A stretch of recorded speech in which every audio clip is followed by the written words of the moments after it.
to alien archives. Let's get into it.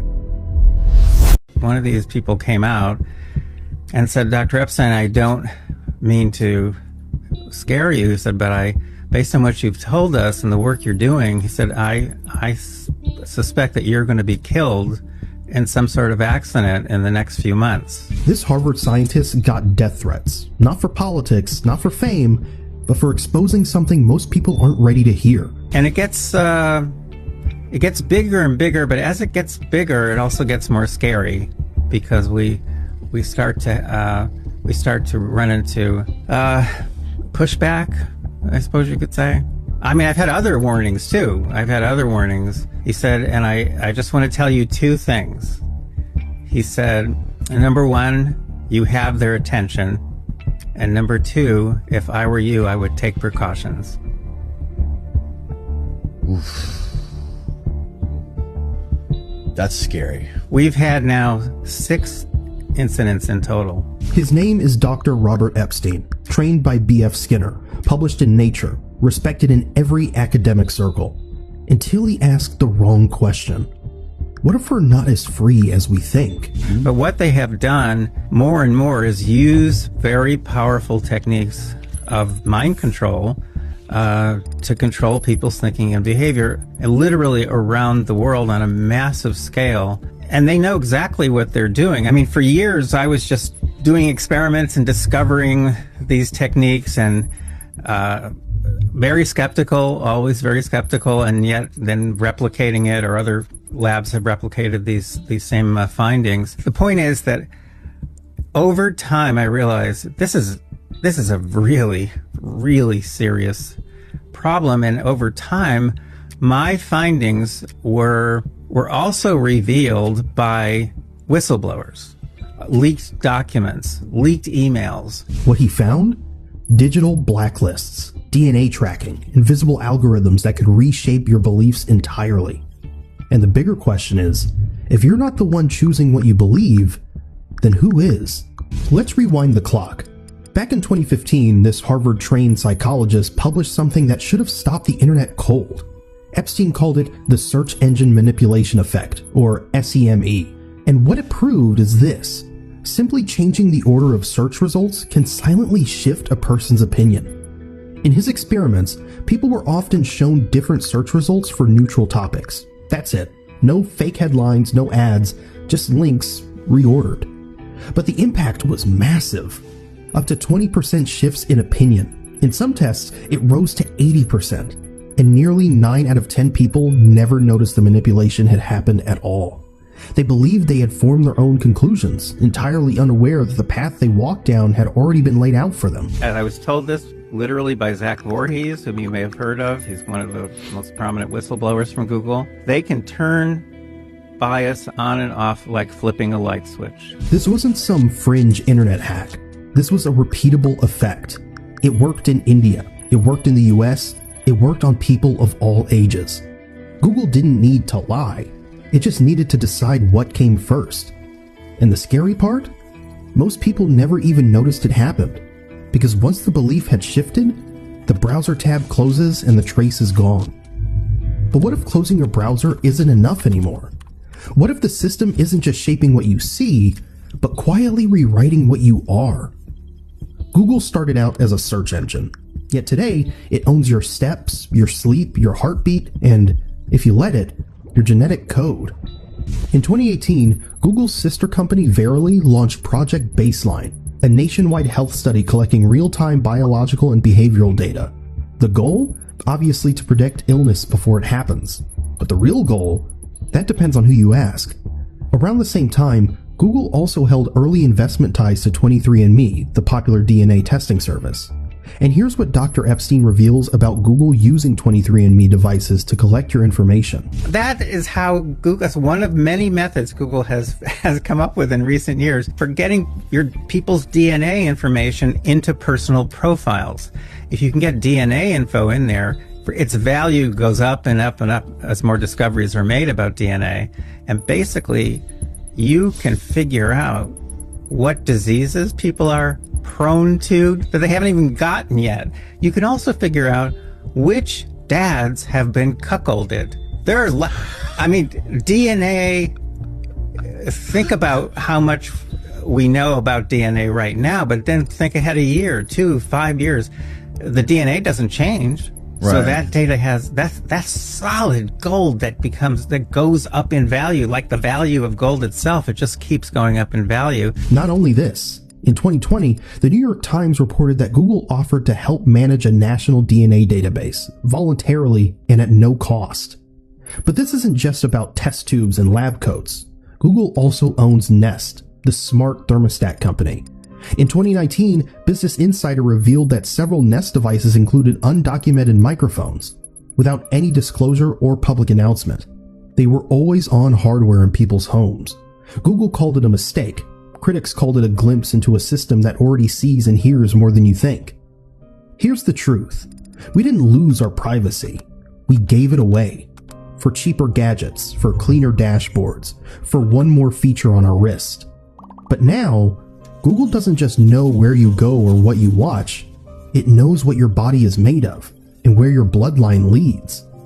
You thought you were signing up for convenience. What you really signed up for was ownership. They just start out innocently, and then someone or other realizes that they can use this to change people's thinking and behavior. Let me tell you this. Before Google was a household name, before Chrome, before Gmail, before the maps in your pocket, it was just an academic experiment at Stanford. But even back then, powerful eyes were watching. I think we have to be fair here. Mm-hmm. The intelligence agencies, we're talking the 90s, mm-hmm. So there was barely an internet. And the intelligence agencies, they had meetings about this growing internet thing, and they were worried about how it could pose a threat to national security.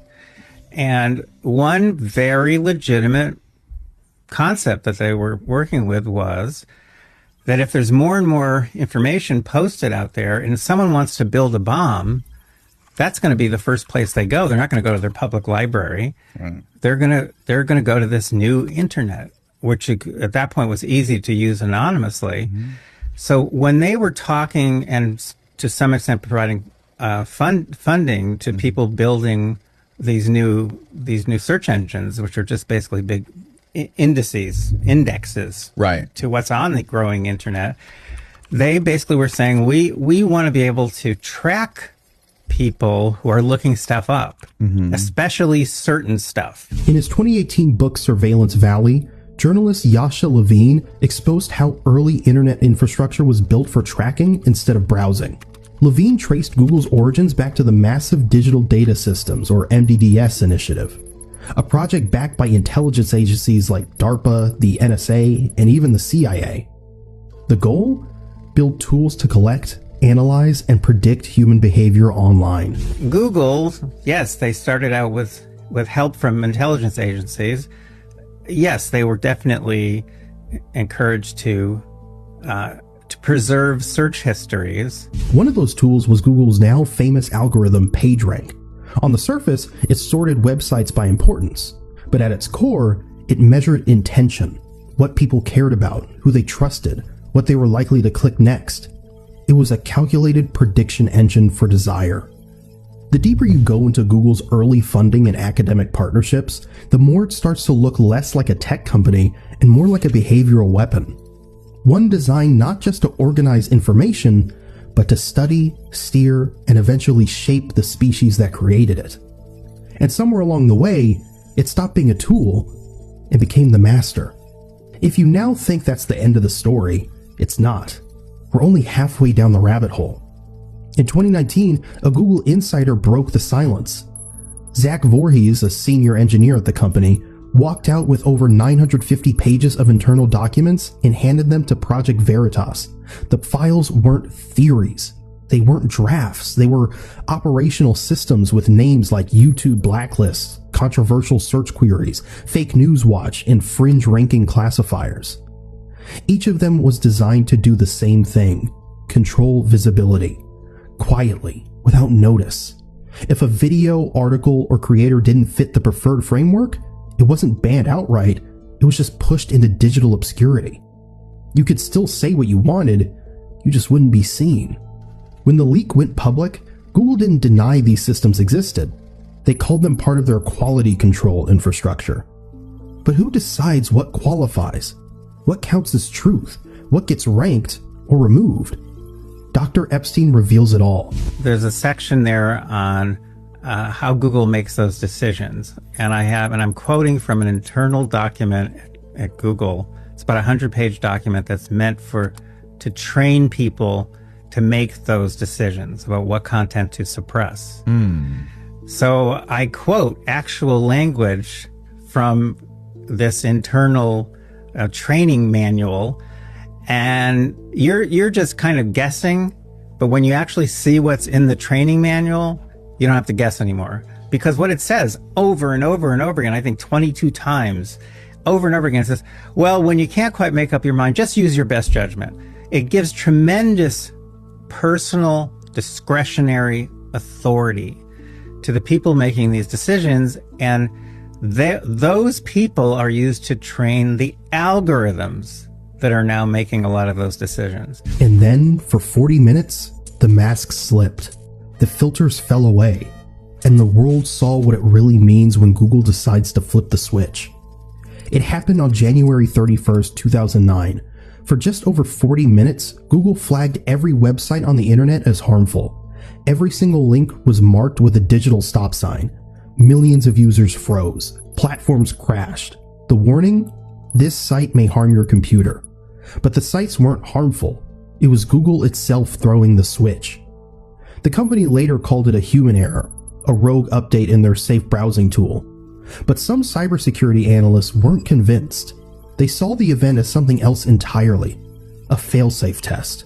A controlled experiment to see what would happen if Google suddenly, decisively, pulled the plug. At that time, stock markets were closed. The damage was minimal. But the message couldn't have been clearer. Google doesn't just connect the world, it can disconnect it at will. And the scariest part? It didn't need to touch your files or your thoughts. Just one silent update.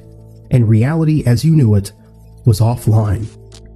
So when a courtroom finally called Google to the stand, you'd think the right questions would follow. They're still in the remedy phase of 2 big federal trials. Yes. Those are going to determine, very possibly, those might bring about some big changes in the company and possibly enormous loss of revenue. But they didn't. Because sometimes a trial isn't about justice. It's about keeping the real crimes off the record. These cases are shams. Oh. They were designed, as far as I'm concerned, it is my opinion, that these cases were designed by Google's lawyers. In January 2023, the U.S. Department of Justice filed a high-profile lawsuit against Google. On paper, it looks serious. An antitrust case accusing the tech giant of monopolizing the digital ad market. News anchors debated it. Headlines called it a reckoning. But the questions no one asked were the most important ones, about surveillance, psychological profiling, and mind manipulation. That part was left untouched again. Dr. Robert Epstein said it best in a 2023 podcast interview with The Hill. Even if they're forced to sell Chrome, Google wins. It gives the illusion of accountability while hiding the real levers. So what would happen? You're going to force them to sell off Chrome? I said, who cares? I said, if you force them to sell off Chrome, I said they'll get $500 billion in cash for the sale, because they do get paid. Right. So you force them to sell off Chrome. I said, and they still get all the data. He said, how would they get all the data? I said, well, whoever now owns Chrome is still going to use Google's quarantine list to check and make sure every website is safe before they take anyone there. So Right. Google gets all the same information, or most of the same information, or Google could pay them. They could have a back door that they didn't even know about. They could also build in 100 back doors. Yeah. He's not a politician. He's not selling a belief system. What he's trying to preserve is something a lot more fragile. Your ability to think for yourself. So here's what we're left with. Not just a search engine, but a silent architect of thought. A system that watches, nudges, rewrites, and calls it convenience. Dr. Epstein didn't expose a glitch in the Matrix. He showed us the Matrix is real. And if we don't start questioning what's being shown to us, the next belief they rewrite might be your own. Before I testified, a high-ranking executive from Google testified. And the man, under oath, was asked by, I think, Senator Josh Hawley, does Google have any blacklists? And he replied, no, Senator, we do not. 3 weeks later, that is when Voorhees' documents are made public, and there's a bunch of them that are labeled blacklist. Now, think of the arrogance. Think of the arrogance. If I were running Google, excuse me, but if I were running Google and I had a bunch of blacklists, I would not call them blacklists. I might call them shopping lists. Anything but blacklists. I'd call them purple lists. Yeah. According to him, it isn't about market dominance anymore. It's about consciousness dominance. Because if a company owns the way people think, what does it matter who owns the software? The lawsuits feel loud, but the manipulation remains quiet. And that's by design. What the world sees is a regulatory battle over money and ads. What's actually happening is deeper. It's about a system preserving its power while the justice system trims a few leaves off the branches. And you can't fight what you can't see. That's why Dr. Epstein built a surveillance system of his own. Not to monitor people, but to monitor Google. He calls it the Monitoring Project, where agents simulate real users. They browse, they search, they scroll, all while the system logs what Google shows them. No theory, just data.